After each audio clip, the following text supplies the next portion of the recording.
Hello students, आज हम class 11 physics NCERT की मोशन इन स्ट्रेट लाइन का ये एग्जांपल सॉल्व करेंगे। Here obtain equations of motion for constant acceleration using method of calculus. तो calculus method का हम यूज़ करेंगे और इक्वेशंस ऑफ मोशन को ड्राइव करेंगे फॉर कांस्टेंट एक्सीलरेशन या फिर कहें यूनिफॉर्म एक्सीलरेशन के लिए। देखिए, इससे पहले आपने क्लास 9th में मोशन में और क्लास 11th में भी थ्योरी वाले पार्ट में ग्राफिकल मेथड और एल्जेब्रिकल मेथड, इनसे इक्वेशंस ऑफ मोशन को आपने ड्राइव किया है ना। आज हम कैलकुलस मेथड का यूज़ करेंगे इन इक्वेशंस को ड्राइव करने के लिए, और जनरली 3 इक्वेशंस ऑफ मोशन को ही हम यहाँ ड्राइव करेंगे। और वैसे भी आपके एनसीईआरटी के जो सिलेबस में है वो 3 ही इक्वेशंस हैं, है ना। वैसे 4 इक्वेशंस ऑफ मोशन होते हैं, लेकिन हम यहाँ पर 3 इक्वेशंस ऑफ मोशन को ही ड्राइव करेंगे। देखते हैं सबसे पहले इस मोशन को कि ये स्ट्रेट लाइन में मोशन होता है किस तरह से होता है। देखिए, मान लेते हैं कि यहाँ कोई ऑब्जर्वर है, हियर ए ऑब्जर्वर, ओके, और वो स्टडी कर रहा है इस मोशन को एक स्ट्रेट लाइन में, straight line motion, okay. Object start करता है अपना मोशन यहाँ से, जो कि ऑब्जर्वर से एक पर्टिकुलर डिस्टेंस पर है। सपोज वो डिस्टेंस x0 है, जो कि एनसीईआरटी में ली गई है, वही हम यहाँ लेके चल रहे हैं, ओके। ए पॉइंट है यहाँ पर और टाइम है t = 0। ए से स्टार्ट करता है अपना motion with uniform acceleration. Acceleration में कोई भी चेंज नहीं होता है और ऑब्जेक्ट बी पर पहुंच जाता है एट टाइम टी, ओके। और इसका जो पोजीशन है बी पर हो जाता है एक्स, ओके। इसकी जो इनिशियल वेलोसिटी है जिससे ये मोशन को स्टार्ट करता है, सपोज वो है v0, जो कि एनसीईआरटी में ली गई है। वैसे आप इनिशियल वेलोसिटी को u लेके चलते हैं जनरली, v0, और फाइनल वेलोसिटी उसकी v पर v हो जाती है, b पर फाइनल वेलोसिटी उसकी v हो जाती है। This is final velocity. ये उसकी इनिशियल पोजीशन है, ओके, इनिशियल पोजीशन है, ये उसकी फाइनल पोजीशन है ऑब्जेक्ट की। और एक्सीलरेशन यूनिफॉर्म रहता है, ये आप ध्यान रखेंगे, a से लेके b तक एक्सीलरेशन यूनिफॉर्म रहेगा, कांस्टेंट रहेगा, एक्सीलरेशन बदलेगा नहीं। पर यूनिट टाइम में जो चेंज इन वेलोसिटी है वो कांस्टेंट रहेगी, चेंज इन वेलोसिटी, ठीक है। वेलोसिटी कांस्टेंट नहीं रहेगी, पर यूनिट टाइम में जो भी वेलोसिटी है उसकी, उसमें जो चेंज होने वाला है वो कांस्टेंट रहेगा। जैसे 2, 4, 6, 8 कुछ इस तरह से उसकी वेलोसिटी इंक्रीज हो रही है कि जो वेलोसिटी में चेंज है वो यूनिफॉर्म है ना। तो ये मोशन है कुछ इस तरह से, यूनिफॉर्म एक्सीलरेशन उसका रहने वाला है। यहाँ अगर आप देखें, जो डिस्प्लेसमेंट है ए से लेके बी तक, वो कितना हो गया, ये ऑब्जर्वर से ही डिस्टेंसेस लिए गए हैं। इसकी जो पोजीशन है ऑब्जेक्ट की कहाँ से ली गई हैं, ऑब्जर्वर से, ये आप ध्यान रखेंगे मेन चीज़। तो ए बी कितना हो गया, जब यहाँ से अगर सपोज ऑब्जर्वर है ओ पर, ओ से ए x0 है, ओ से बी तक x है, तो ए बी कितना हो जाएगा, ये हो जाएगा x - x0, ये ए से लेके बी तक, सिंपल। तो ए बी सिंपल पता करना है आपको, तो क्या लिखेंगे आप, ओ बी माइनस ओ ए। तो ओ बी कितना है, x है, और ओ ए कितना है, x0, तो x - x0, ओके। तो जो इक्वेशंस ऑफ मोशन हैं उनको जरा लिख लेते हैं हम यहाँ पर। सबसे पहले फर्स्ट इक्वेशंस ऑफ मोशन जो है वो क्या है, वो है velocity time relation, v = v। अभी यहाँ हम आपको जनरल जो आपने पढ़ा है वो लेके चलते हैं, u + at, ये आपने जनरली स्टडी किया है, v = u + at, ओके। इस रिलेशन को कहते हैं हम वेलोसिटी टाइम रिलेशन, ओके, या फिर कहें वेलोसिटी एट पर्टिकुलर टाइम। अगर हमको पता करना है तो हम इस इक्वेशन का यूज़ करते हैं। लेकिन यहाँ पर अगर आप देखें तो इनिशियल वेलोसिटी u की जगह क्या है, v0, तो हम v फाइनल वेलोसिटी है, उसको v = v0 + a × t, ये लिख सकते हैं, जो कि एनसीईआरटी बुक में दिया गया है इक्वेशन ऑफ मोशन को कुछ इस तरह से। लेकिन आपने जो पढ़ा है वो v = u + at कुछ इस तरह से पढ़ा है। ये vt रिलेशन है, वेलोसिटी टाइम रिलेशन कह सकते हैं आप, ओके, या फिर कहें वेलोसिटी एट पर्टिकुलर टाइम, पता करना है आपको। तो सेकंड जो आपने स्टडी किया है जनरली वो है s = ut + ½ a t²। a यहाँ पर यूनिफॉर्म एक्सीलरेशन है, s क्या है, ये डिस्प्लेसमेंट है। इसको हम पोजीशन टाइम रिलेशन भी कहते हैं, इसको हम पोजीशन टाइम रिलेशन या एक्सटी रिलेशन भी कहते हैं कई बार, पोजीशन टाइम रिलेशन, या फिर कहें पोजीशन एट पर्टिकुलर टाइम अगर हमको पता करना है तो हम इस इक्वेशन का यूज करते हैं, पोजीशन टाइम रिलेशन है ये। तो यहाँ ये s जो है ये क्या है, डिस्प्लेसमेंट है a से लेके b तक, ये s, ओके, a से लेके b तक है ये s, दिस। तो ये s हमारे अकॉर्डिंग कितना है एनसीईआरटी में, x माइनस एक्स नॉट, कितना है ये x माइनस एक्स नॉट, जो कि एनसीईआरटी में लिया हुआ है। आपको कन्फ्यूजन ना हो इसलिए हम ये दोनों ही लेके चल रहे हैं कि आपने जनरल यही पढ़ा है ना। तो s कितना है, x माइनस एक्स नॉट। अगर आपने ये नहीं पढ़ा है तो आप इस तरह से पढ़ लीजिए, हो सकता है कि आपने इस तरह से नहीं पढ़ा हो, है ना देखा हो। तो x माइनस एक्स नॉट, लेकिन कुछ स्टूडेंट्स ने यही मोस्टली पढ़ा है पहले। x minus x not equals to कितना हो जाएगा, u क्या है इनिशियल वेलोसिटी, वो क्या है यहाँ पर v नॉट है इनिशियल वेलोसिटी, और t क्या है time, v not t plus half a t square. अगर आप इसको और अच्छी तरह से लिखें तो ये x नॉट इधर पहुंच जाएगा, प्लस में हो जाएगा, क्या हो जाएगा फिर ये वैल्यू, ये हो जाएगी कुछ इस तरह से, x not plus v not t plus half a t square. Okay, this is second equation of motion. Third equation of motion है v square equals to u square plus 2as। Okay, ये है position velocity relation, position velocity relation कहते हैं हम इसको, position x और velocity v। Okay, किसी भी पर्टिकुलर पोजीशन पर अगर आपको वेलोसिटी चाहिए तो आप इस इक्वेशन को यूज़ करेंगे, इसको हम पोजीशन वेलोसिटी रिलेशन भी कहते हैं। पोजीशन किससे, s, और ये वेलोसिटी v, इसका ये रिलेशन रहता है। अगर हम यहाँ बात करें एनसीईआरटी बुक के हिसाब से तो ये हो जाएगा v square, v means final velocity, वो तो चेंज होनी है नहीं, वही है हमारी टर्म्स में भी वही है और एनसीईआरटी की टर्म्स में भी वही है। u इनिशियल वेलोसिटी है, वो हमने यहाँ v नॉट ली हुई है एनसीईआरटी में, v not square plus 2a acceleration, और s डिस्प्लेसमेंट ऑब्जेक्ट का जो a b है कितना है, x माइनस एक्स नॉट। तो एनसीईआरटी बुक में इन तीनों ही इक्वेशंस को ड्राइव किया गया है और हम भी यहाँ पर इनको ड्राइव करेंगे इन्हीं टर्म्स को यूज करके।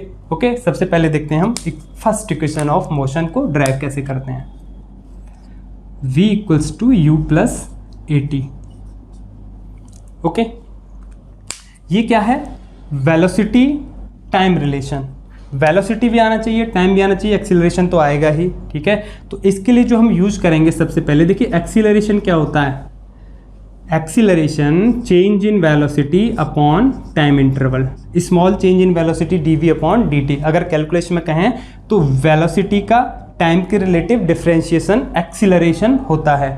Okay, a equals to d v upon d t. तो शुरुआत हम यहाँ से करेंगे, a equals to d v upon d t. क्यों, क्योंकि हमको t टाइम मिल जाएगा, v वेलोसिटी मिल जाएगी, a को लाना ही है इसमें, तो ये रिलेशन काम में आ सकता है। और वैसे भी इन तीनों ही इक्वेशंस को यूज करने के लिए आप एक ट्रिक याद रखेंगे, a v, ये चार इक्वेशंस को करने की ट्रिक है। स्टार्ट जो करना है हमको वो a से स्टार्ट करना है, फर्स्ट का, सेकंड का स्टार्ट v से करना है, थर्ड का स्टार्ट a से करना है, और फोर्थ इक्वेशन ऑफ मोशन का स्टार्ट v से करना है। लेकिन यहाँ हम 4 को ड्राइव नहीं कर रहे, केवल फर्स्ट 3 को ही करेंगे। ओके, तो स्टार्ट हमने कहाँ से किया, a से, dv अपॉन dt से। ओके, चलिए इसको थोड़ा सा और सही तरह से लिख लेते हैं। हाँ, ये dv इक्वल्स टू हो जाएगा a dt। Okay, cross multiplication कर लिया हमने इसका। अब हम इसका इंटीग्रेशन कर लेते हैं। ओके, इंटीग्रेटिंग बोथ साइड्स लिख देंगे, इंटीग्रेटिंग बोथ साइड्स,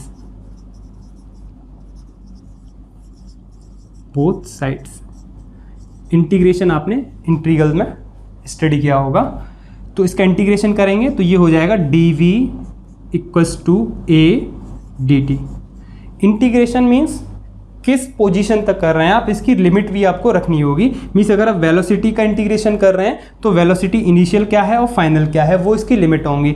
यहाँ हम टाइम के रिलेटिव कर रहे हैं, ठीक है। देखिए dt का मीन्स होता है टाइम के रिलेटिव इंटीग्रेशन, ये इंटीग्रेशन का साइन होता है, ये इंटीग्रेशन का साइन होता है, तो ये v के रिलेटिव हम इंटीग्रेशन कर रहे हैं यहाँ। तो यहाँ v की लिमिट आएंगी, वेलोसिटी की लिमिट आएंगी इंटीग्रेशन में, यहाँ टाइम के रिलेटिव कर रहे हैं, dt का मीन्स होता है integration with respect to time.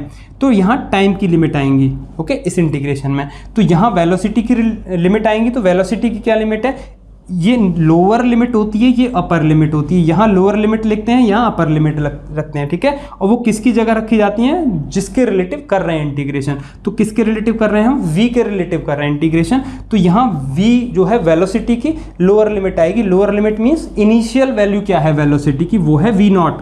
तो यहाँ रखेंगे हम v नॉट, ओके, क्या रखेंगे, v नॉट। और फाइनल वेलोसिटी क्या है, v।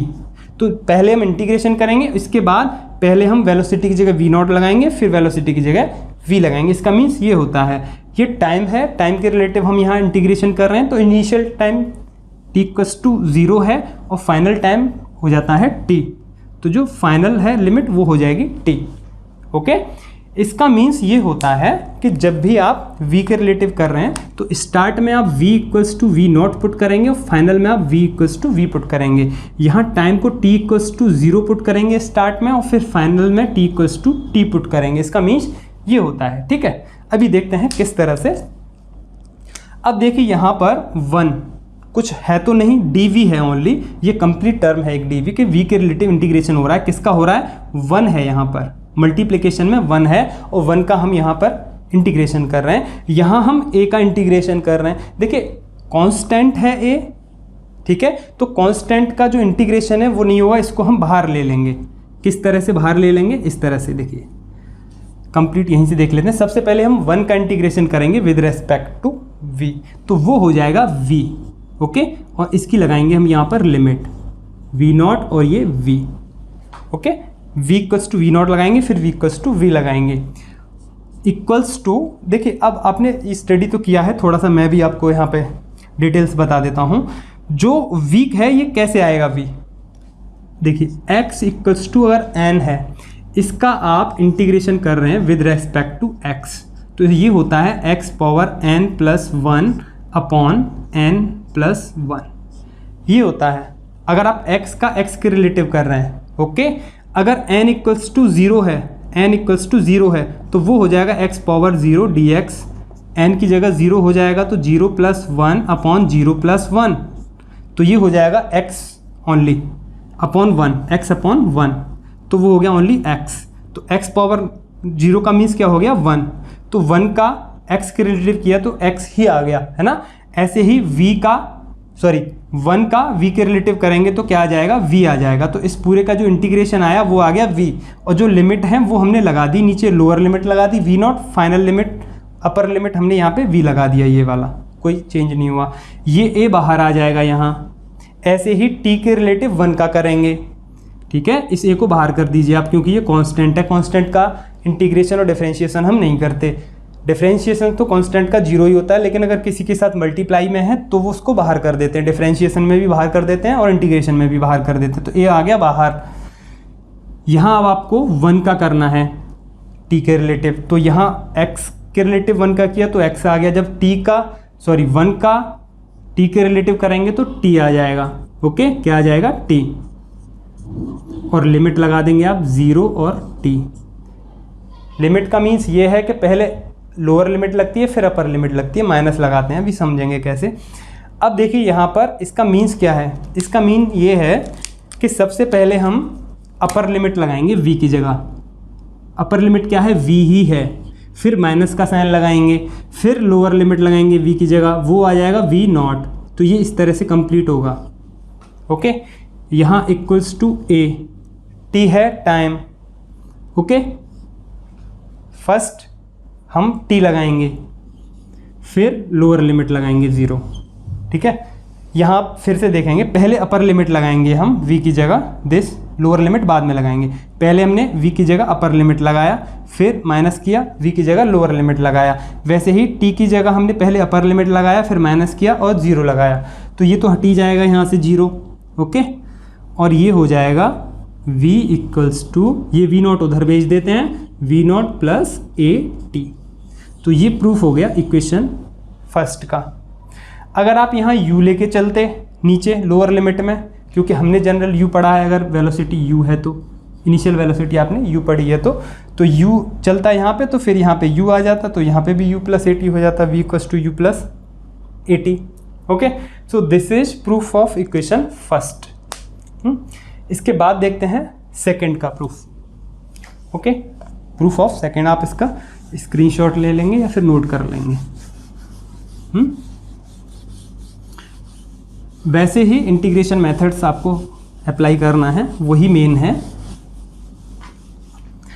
सेकंड देखते हैं, s equals to this one. Okay, इसके लिए क्या है, ये पोजीशन टाइम रिलेशन है ना. पोजीशन s और टाइम रिलेशन मीन्स ये वाली हम प्रूफ करेंगे अब. ओके, तो मैंने बताया यहाँ पर कि v से स्टार्ट करेंगे. फर्स्ट इक्वेशन को a से स्टार्ट किया था, इसको हम v से स्टार्ट करेंगे. तो v क्या होता है, dx upon dt. Okay, displacement upon time, small displacement dx upon time dt, या फिर इसको ये कह सकते हैं पोजीशन x का differentiation with respect to time, d upon dt of x, position x. ठीक है, यहाँ भी वही करते हैं, क्रॉस मल्टीप्लाई कर लेते हैं. तो dx इक्वल्स टू क्या हो जाएगा, v dt. वैसे भी हमको देखिए यहाँ पर x चाहिए इस इक्वेशन में, टाइम चाहिए और v चाहिए. x तो आ ही जाएगा इनसे, टाइम यहाँ से मिल जाएगा, और v वेलोसिटी है वो चाहिए हमको, तो v, इसीलिए हमने ये वाला प्रिफर किया, v equals to dx upon dt. ठीक है, एक कांस्टेंट एक्सीलरेशन है वो कहीं ना कहीं से आ ही जाएगा. ठीक है, अब हम इसका इंटीग्रेशन करते हैं. फिर से हम लिखेंगे यहाँ पर integrating both sides, integrating both sides. Okay, integrating both sides simple कर लीजिए, dx और इधर v dt. ओके, यहाँ x के रिलेटिव इंटीग्रेशन हो रहा है, मींस पोजीशन के रिलेटिव इंटीग्रेशन हो रहा है. तो जो लिमिट आएंगी, सबसे पहले अपर लिमिट ऊपर आएगी, लोअर लिमिट नीचे आएगी. शुरुआत स्टार्ट कहाँ से होता है, मोशन x नॉट से. तो जो उसकी पोजीशन है स्टार्ट a पर क्या है, x नॉट. तो x पोजीशन है, तो इनिशियल पोजीशन x नॉट और फाइनल पोजीशन x, b पर उसकी पोजीशन x हो जाती है. तो फाइनल लिमिट हो जाएगी उसकी x. ओके, टाइम के रिलेटिव कर रहे हैं तो यहाँ टाइम की लिमिट आएंगी फिर से कि टाइम 0 और टाइम यहाँ पर t. ओके, तो वही जब भी हम लिमिट्स को पुट करेंगे तो यहाँ x की जगह पुट करेंगे इस वाले पार्ट में, और इस वाले पार्ट में टाइम की जगह लिमिट्स को हम पुट करेंगे. ठीक है, चलिए अब यहाँ देखिए, इसका हम सबसे पहले इंटीग्रेशन करेंगे x के रिलेटिव 1 का. यहाँ 1 का हो रहा है x के रिलेटिव. अब देखिए वेलोसिटी जो है ये वेरी कर रही है. ये होती कितनी है वेलोसिटी, v इक्वल्स टू, पहले हम स्टडी कर चुके हैं, v not plus at. Okay, तो हम यहाँ इसे पुट कर देंगे, v equals to v not plus at, ये हम जानते हैं, और ये वेरिएबल है. और जो वेरिएबल चीज़ें होती हैं उनका इंटीग्रेशन हमको करना पड़ता है. तो वेलोसिटी यहाँ वेरिएबल है, इस मोशन में वेलोसिटी वेरिएबल है. एक्सीलरेशन कांस्टेंट था, इसीलिए हमने पहले उसको बाहर कर दिया था फर्स्ट इक्वेशन को जब हम ड्राइव कर रहे थे. यहाँ ये वेलोसिटी कांस्टेंट नहीं है, ये वेरिएबल है, क्योंकि लगातार वेलोसिटी बढ़ रही है, बट यूनिफॉर्म एक्सीलरेशन है. जो भी वेलोसिटी बढ़ रही है वो कांस्टेंट फॉर्म में बढ़ रही है. ओके, तो ये हो जाएगा v नॉट प्लस at, और इसका हम इंटीग्रेशन करेंगे विद रेस्पेक्ट टू टाइम, और लिमिट रहेंगी 0 से लेके t तक. ओके, अब ये देखिए x के रिलेटिव इंटीग्रेशन कर रहे हैं हम 1 का, तो फिर से x ही आ जाएगा. बताया था फॉर्मूला क्या है, x टू पावर n का अगर इंटीग्रेशन कर रहे हैं विद रेस्पेक्ट टू x तो वो होता है x power n plus 1 upon n plus 1. Okay, फिर से यहाँ x आ जाएगा, लोअर लिमिट आएगी x नॉट, अपर लिमिट आएगी x इक्वल्स टू व्हाट, ये देखिए इसको हम लिख देते हैं लाइक दिस, 0 से लेके t तक, और ये v नॉट, और ये dt अंदर मल्टीप्लाई में चला गया तो इसके साथ आ गया dt, प्लस फिर से इंटीग्रेशन, ये इंटीग्रेशन आ गया इसके साथ 0 से लेके t तक, और a इंटू टी, और ये dt आ गया, मीन्स dt का मल्टीप्लाई इस ब्रैकेट के अंदर हो गया. अब यहाँ देखिए x है, लिमिट्स एक साथ पुट कर लेंगे, पहले से सॉल्व कर लेते हैं. ये v नॉट क्या है, इनिशियल वेलोसिटी, ये तो फिक्स है, इसको बाहर कर देते हैं, इसका इंटीग्रेशन नहीं होगा. इसको बाहर कर देते हैं, इसका इंटीग्रेशन नहीं होगा क्योंकि ये तो इनिशियल वेलोसिटी है और इसकी वैल्यू फिक्स है. अब हम 1 का इंटीग्रेशन करेंगे with respect to time. a और t, a एक्सीलरेशन है यूनिफॉर्म है, ये भी फिक्स है, t टाइम है, फाइनल टाइम वो भी फिक्स होगा एक वैल्यू, सॉरी टी टाइम है जो कि वेरिएबल है ना, टी के साथ तो हम कर ही रहे हैं, टी के साथ, टी तो वेरिएबल है और टी के साथ टी के रिलेटिव ही हम यहाँ इंटीग्रेशन कर रहे हैं, तो ये ए बाहर आ जाएगा, ओके, क्योंकि ए यूनिफॉर्म एक्सीलरेशन है। आप ये नहीं कहेंगे वेलोसिटी इनिशियल है वो फिक्स है तो टाइम फाइनल है वो भी फिक्स हो गया, नहीं, टाइम तो वेरी कर रहा है, ठीक है।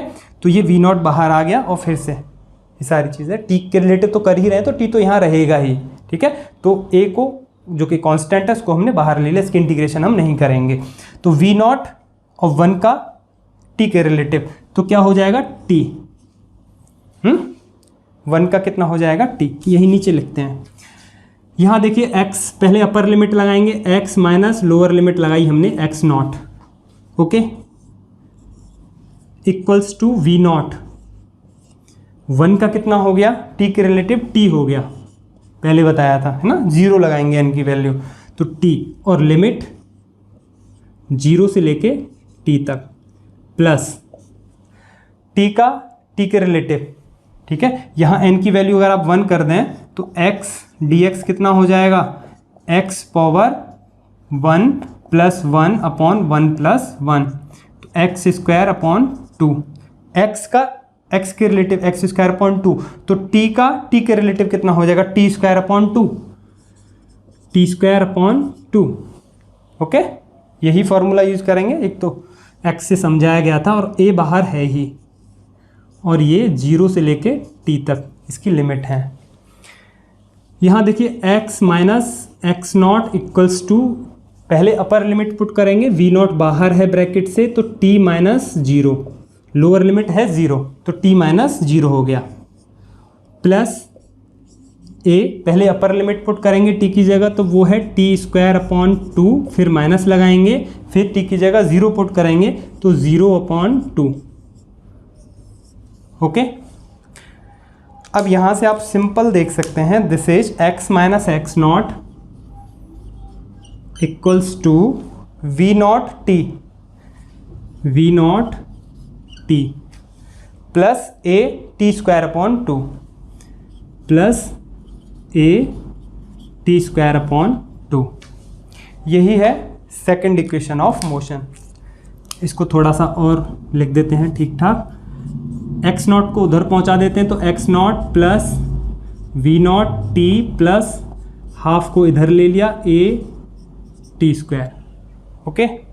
तो ये हो गया proof of equation of motion 2, okay, clear है।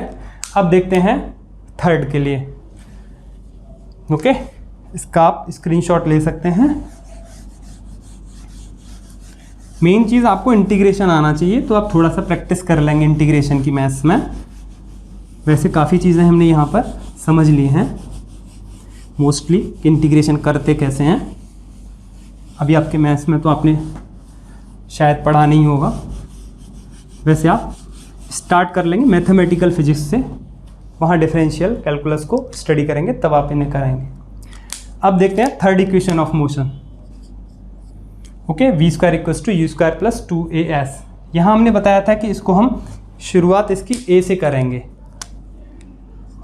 a से, तो a इक्वल्स टू होता है dv अपॉन dt। अब देखिए थर्ड इक्वेशन में हमको क्या क्या चाहिए, वेलोसिटी चाहिए वेलोसिटी, एक्सीलरेशन चाहिए एक्सीलरेशन, टाइम नहीं चाहिए हमको इसमें, ठीक है, कहीं भी टाइम नहीं है इसमें इक्वेशन में, लेकिन s क्या है, पोजीशन है, s मीन्स कहें तो x, ठीक है, पोजीशन है लेकिन कहीं पर भी टाइम नहीं है, तो हमें यहाँ इसको हटाना होगा, लेकिन करेंगे हम इससे ही, तो यही वाला काम करेगा। यहाँ पे इतनी चीज़ें हैं, लेकिन टाइम को हम यहाँ कैसे हटाएंगे, देखिए टाइम को हटाने के लिए हम इसको ऐसे भी लिख सकते हैं, a equals to d v, क्योंकि हमको x पोजीशन चाहिए तो हम इसमें मल्टीप्लाई कर लेते हैं, ये हो गया d v upon d x कर सकते हैं मल्टीप्लाई, डी एक्स से हमने इसमें मल्टीप्लाई किया ऊपर और डी एक्स से मल्टीप्लाई किया हमने इसमें नीचे डिनोमिनेटर में, ओके। तो ये हो जाएगा, इसको हम कुछ इस तरह से भी लिख सकते हैं, इस डी एक्स को इधर कर दिया और ये डी एक्स अपॉन ये डी टी को हमने इधर कर दिया, ओके। अब यहाँ से क्योंकि हमको डी टी हटाना है तो हम इस टर्म को यहाँ से रिप्लेस कर सकते हैं, किससे, आप इसे समझें कि ये क्या है, D x upon d T, आप जानते हो सिंपल, ये है वेलोसिटी, ओके। तो ये हो गया a equals to d v upon dx और ये है वेलोसिटी v। ओके, अब देखिए, अब हम इसको फिर से क्रॉस मल्टीप्लिकेशन कर लेते हैं। क्रॉस मल्टीप्लिकेशन करके ये हो जाएगा a dx equals to v dv। फिर से इंटीग्रेशन करना है इसका हमको, integrating both sides, integrating both sides. Okay, दोनों ही साइड्स का हम इंटीग्रेशन करेंगे, लगा देते हैं इंटीग्रेशन का साइन। अब लिमिट्स की बात करेंगे, ये x के रिलेटिव हम इसका इंटीग्रेशन कर रहे हैं, तो हमें लिमिट्स किसकी चाहिएगी, x पोजीशन की ही लिमिट चाहिए। पोजीशन की लिमिट क्या है, इनिशियल पोजीशन है x नॉट, और कहाँ तक होगा इंटीग्रेशन, फाइनल पोजीशन तक। फाइनल पोजीशन क्या है उसकी, x, तो इनिशियल टू फाइनल पोजीशन कुछ ऐसे लिमिट होती है, इनिशियल टू फाइनल। यहाँ भी तो इनिशियल टू फाइनल वेलोसिटी की बात कर रहे हैं, यहाँ पर हम वेलोसिटी के रिलेटिव इंटीग्रेशन कर रहे हैं, तो यहाँ जो लिमिट आएगी वो इनिशियल वेलोसिटी और यहाँ फाइनल वेलोसिटी। तो इनिशियल वेलोसिटी कितनी है, v नॉट, तो यहाँ पर जो लिमिट होगी v नॉट होगी, यहाँ पे लिमिट जो होगी वो v हो जाएगी। अब हमें इसका इंटीग्रेशन करना है बस। एक यूनिफॉर्म है तो इसका इंटीग्रेशन नहीं होगा, इसको हम बाहर कर देते हैं, बाहर कर दिया। 1 का होगा with respect to x, v के रिलेटिव तो कर ही रहे हैं हम, ठीक है, तो v वेरिएबल है यहाँ, तो v का तो होगा ही। चलिए यहाँ देखिए, अब v जो है ये सिंपल आप लिमिट्स पुट कर लेंगे, यहाँ आपको रिप्लेस करने की ज़रूरत नहीं पड़ेगी। जैसे यहाँ v नॉट प्लस एटी से हमने रिप्लेस किया था, तो यहाँ आपने अगर रिप्लेस कर दिया तो फिर से टाइम आ जाएगा, तो यहाँ रिप्लेस नहीं करेंगे हम, सिंपल इसका इंटीग्रेशन कर देंगे। तो ये देखिए a और 1 का हो जाएगा x with respect to x, और ये लिमिट लगा दीजिए आप, x नॉट और ये x। लिमिट्स का मीन्स ये होता है कि पहले आप x की जगह इसको पुट करेंगे, फिर इसको पुट करेंगे। पहले अपर लिमिट को पुट करते हैं हम और फिर लोअर लिमिट को पुट करते हैं, ठीक है, ध्यान रखना है। अगर हमने ये बोल दिया हो कि पहले लोअर लिमिट पुट करते हैं और फिर बाद में अपर लिमिट पुट करते हैं, तो वो ऐसा नहीं होता। पहले हम अपर लिमिट पुट करते हैं, फिर लोअर लिमिट पुट करते हैं, ध्यान रखेंगे अगर किसी पार्ट में हमने ऐसा बोल दिया हो तो। ओके, यहाँ फिर हम v का करेंगे विद रेस्पेक्ट टू v, वही formula x to power n का integration with respect to x क्या होता है, x power n plus 1 upon n plus 1। यही फॉर्मूला हर बार आप यूज करेंगे। तो v की पावर अगर कितना है, खाली v है, तो यहाँ हम कह सकते हैं कुछ इस तरह से हो जाएगा, v पावर 1, तो ये हो जाएगा n की जगह 1, तो v power 1 plus 1 upon 1 plus 1 कितना हो गया, v स्क्वायर अपॉन 2, ठीक है। तो v का कितना हो गया, v स्क्वायर अपॉन 2, और ये v नॉट लोअर लिमिट और v नॉट और v अपर लिमिट। ओके, अब लिमिट्स को हम यहाँ पुट कर देते हैं। तो a पहले x की जगह अपर लिमिट लगाएंगे तो x हो गया, फिर x की जगह माइनस लगा के लोअर लिमिट लगाएंगे तो x नॉट रख दिया, फिर इक्वल्स टू v की जगह अपर लिमिट v लगाएंगे तो v स्क्वायर अपॉन 2 ही रहेगा। ओके, और v नॉट लगाएंगे v की जगह तो वो हो जाएगा v square not upon 2, v not square upon 2। Okay, यहाँ से कॉमन क्या है, हाफ, ये हो जाएगा v square minus v not square. Okay, this, तो ये क्या है, a x minus x not. तो हमको बनाना क्या है यहाँ पर, a और x नॉट, ये तो यहीं रहेगा। इस 2 को यहाँ ले आते हैं मल्टीप्लिकेशन में, तो ये हो गया 2ax minus x not equals to this v square minus v not square. Okay, तो v स्क्वायर इसको इधर भेज देते हैं, तो ये हो जाएगा v स्क्वायर इक्वल्स टू, या फिर ऐसे कर दीजिए v square v not square plus 2ax minus x not, कैसे भी कर लीजिए, इनको साइड वाइज भेज दिया है हमने। तो ये हो गया proof equation 3rd, this one. तो ये कैलकुलस मेथड से हमने इनको प्रूफ कर लिया है, ठीक है। बस आपको ध्यान क्या रखना है, ए वी अगर आप भूल जाते हैं कि शुरुआत कहाँ से करनी है हमें, है ना, तीनों को ही जब प्रूफ करेंगे तो शुरुआत कहाँ से करनी है, तो आप इसे ध्यान रखेंगे A V. 4th equation of motion को हम यहाँ प्रूफ नहीं करेंगे, और ये आपके इसमें है भी नहीं इस एग्जाम्पल में, NCERT बुक में। Okay, so this is the solution for this question. Thank you.